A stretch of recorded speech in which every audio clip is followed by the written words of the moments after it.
നമ്മൾ ആയുധം എടുക്കുന്നതും രക്തം ചിന്തുന്നതും വേദന അകറ്റാനാ. രക്ഷിക്കാനേ നമുക്ക് അവകാശമുള്ളൂ, ശിക്ഷിക്കാനില്ല.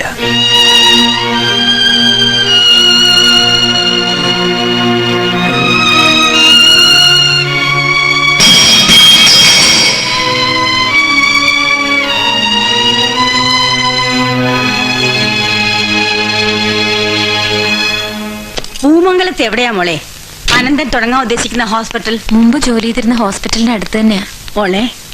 ഇടയ്ക്കിടയ്ക്ക് ഇങ്ങോട്ട് വരണം കേട്ടോ.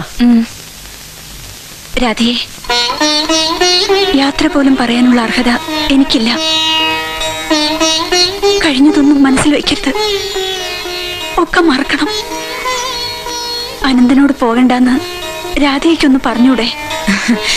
ഇപ്പൊ ഞങ്ങള് പോകുന്നത് അത്ര ദൂരെയൊന്നും അല്ലല്ലോ. അമ്മയും ചേട്ടനും ചേച്ചിയും എപ്പം മനസ്സിൽ ഞങ്ങളെ പറ്റി ചിന്തിക്കുന്നോ അപ്പൊ ഞങ്ങളിങ്ങ് എത്തില്ലേ. അതുപോലെ തന്നെ നിങ്ങൾക്ക് എല്ലാവർക്കും എപ്പോ വേണമെങ്കിലും അങ്ങോട്ടും വരാലോ. എന്നാലും രാധിക പറഞ്ഞത് ശരിയാ, ഒരല്പം അകൽച്ചുള്ള നല്ലതാ ചേട്ടത്തി. അകന്നു നിന്ന് അനുഭവിക്കുന്ന സ്നേഹത്തിന് എന്നും നിലനിൽപ്പുണ്ടാവും. അതാ ഇന്ന് തന്നെ വാടക വീടിന് താക്കോലം കൊടുത്തേക്ക്. ശരി.